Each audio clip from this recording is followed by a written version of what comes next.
કે એક પંક્તિ વર્ષો પહેલાં સાંભળી હતી, ભજનની જેમ સ્કૂલમાં ગાતા હતા. એની લાઈનો હતી કે જો જે રે તારી જિંદગી જવાની, ગરીબોના લોહી ચૂસી લાખરે કમાયો તોય તું ના ધરાયો, જો જે રે તારી જિંદગી જવાની. કેટલાક લોકો એવા ભયાનક વિકૃત મનોવૃત્તિ ધરાવતા હોય છે કે એ લોકો ગરીબને નથી છોડતા. કચ્છનો કિસ્સો છે. અંજારના મણીલાલ વેગડ અને સવાભાઈ મણવર નામના ખેડૂતો વેલ્સપન કંપની પાસે એમની જમીન, જે તે સમયે કંપનીએ કહ્યું કે ભાઈ મારે અમારો સાઇઝ અમારે પ્રોજેક્ટ આગળ વધારવા માટે જમીનની જરૂર પડે છે. એ જમીન સરકાર પાસે આખું એનું સરકાર લઈને પછી એમને આપે એ રીતે આખો પ્રોજેક્ટ એમાં ગયો. 76 કરોડ જે તે સમયે કિંમતની વાત આવી. 16 કરોડમાં સરકારે આખરે એ આંકડો તૈયાર કર્યો. 16 કરોડ રૂપિયા એ ગરીબ ખેડૂતોના ખાતામાં જવાના હતા. એ એવા દલિત સમાજમાંથી આવતા ખેડૂતોની જમીન હતી કે જે તે સમયે એમને ખેડે એની જમીનના ભાગમાં કદાચ મળી હશે, એના પર એ ખેતી કરતા હશે. હવે એ જમીન આ કંપની લેવાની તો 11 કરોડ રૂપિયા, ઓલરેડી 3.25 કરોડ રૂપિયા જેવા તો આપી દીધા હતા. કંઈક 11-11.5 કરોડ બાકી હતા આપવાના. અને આટલા કરોડ રૂપિયા આપવાના બાકી હોય ત્યારે એવા સમયે કંપનીના લોકો, એમણે જે ફરિયાદમાં એમના જે વકીલ જે નામ લઈ રહ્યા છે એમાંથી એક ભારતીય જનતા પાર્ટીના ત્યાંના એ વખતના અંજારના પ્રમુખ હેમંત શાહ, ડૉક્ટર વી.કે. જોશી કે જે અત્યારે અધિકારી છે અને અત્યારે અમદાવાદમાં પોતાની નોકરી કરી રહ્યા છે, વેલ્સપન સેઝના અધિકારી, આટલા લોકોના એમણે નામ લીધા છે. હાલ પ્રાથમિક દ્રષ્ટિએ કેસ કોર્ટમાં જશે, આગળ શું થાય છે એના પર બધી નજર પડશે. પણ આ લોકોએ ભેગા થઈને ખેડૂતને એવું સમજાવ્યું કે ભાઈ આટલા બધા રૂપિયા તારા અકાઉન્ટમાં આવશે તો ઇન્કમ ટેક્સવાળા તને હેરાન કરી મૂકશે, તારા ત્યાં દરોડા પડશે, આટલા બધા રૂપિયા આવશે તો કેટલા બધા પ્રોબ્લેમ થશે તારે. એક કામ કર, અમે તને બોન્ડ ખરીદીને આપીએ છીએ અને આ બોન્ડ ખરીદીને આપીશું એટલે તને 1.5 રૂપિયા મળશે.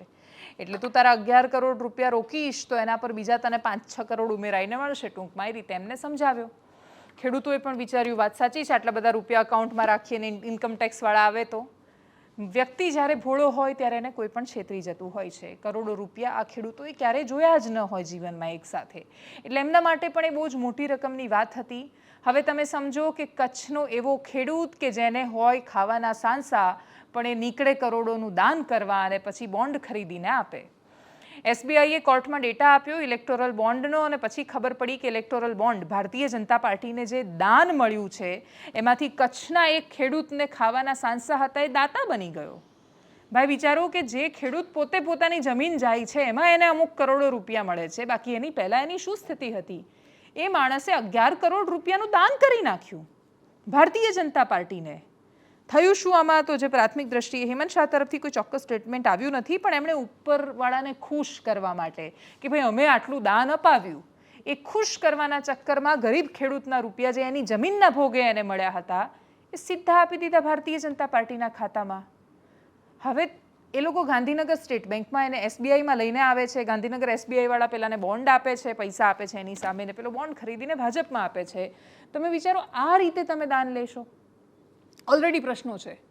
કોન્ટ્રાક્ટ જેવો લીધો એટલે તમને 800 કરોડનો તમારે કોન્ટ્રાક્ટ લેવો છે, 80 કરોડનું દાન આપો, 80 લાખનું દાન આપો, અલગ અલગ બધાના આંકડાઓ છે. એ પ્રમાણે તો સંયોગ બેસાડવામાં તો કેટલા લોકો નામ સામે આવ્યા છે. ઈડીઆઈટીની રેડ પડે, પૈસા દાનમાં જાય. કોઈ પણ પ્રકારનો સમસ્યા સામે આવે, પૈસા દાનમાં જાય. તો દાન કહેવાય આને? દાનની વ્યાખ્યામાં આવે આ બધું જ. અને એ પણ એવા ગરીબ ખેડૂતોનું દાન 11 કરોડ રૂપિયા આપી દીધા એ લોકોએ. એમને કશી ખબર નથી. થોડા મહિના પછી પૂછવા ગયા, આખો મામલો સામે આવ્યો ને ઇલેક્ટોરલ બોન્ડમાં નામ આવ્યું ત્યારે એમને ખબર પડી કે ભાઈ આ તો 11 કરોડના દાતા છે. આ મામલે સૌથી પહેલાં કોંગ્રેસે, એના પછી આમ આદમી પાર્ટીએ, ત્યાંના સ્થાનિક નેતાઓએ પત્રકાર પરિષદ કરી હતી. શું કહ્યું એમણે સાંભળીએ એમને એકદમ સંક્ષિપ્તમાં. નવાઈની બાબત એ છે કે ખેડૂતનું ખાતું એમના જ ગામમાં વરસામેડી મધ્યે ગ્રામીણ બેંકમાં આવેલું હતું, પરંતુ વ્યવસ્થિત કૌભાંડ કરવા માટે એક્સિસ બેંક અંજારમાં નવું ખાતું ખોલાવવામાં આવ્યું અને ખેડૂતને એવું સમજાવવામાં આવ્યા કે તમે જો રકમ છે એ અમે કંઈ બોન્ડમાં રૂકશો તો તમારે 1.5 ગણા તુરંત થઈ જશે.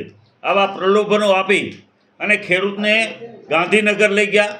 ગાંધીનગર એક્સિસ બેંકમાંથી પાવરનામાને આધારે એમના ચેકની રકમ ઉપાડી અને સ્ટેટ બેંક ગાંધીનગર શાખામાં ત્યાંની શાખામાંથી બોન્ડ, ઇલેક્ટ્રોલ જે ચૂંટણી બોન્ડ જ કહેવાય આમ તો, એ બોન્ડ ખરીદવામાં આવ્યા.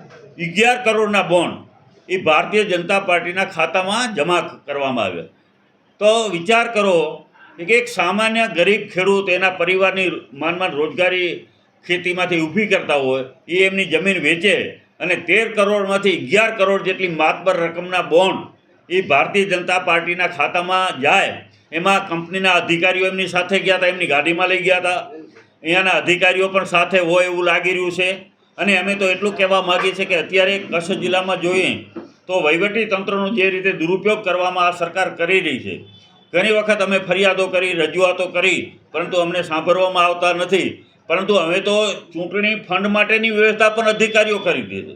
કારણ કે આમાંથી 13 કરોડમાંથી 11 કરોડ રૂપિયા એ ખાલી કંપનીના કહેવાથી ખેડૂતોને આપી દીધા હોય. આમાં અધિકારીઓ પણ સાથે જ હોય અને ભાજપના નેતાઓ પણ સાથે મળી ખેડૂતે એની ફરિયાદ પણ કરી છે અંજાર પોલીસ સ્ટેશનમાં.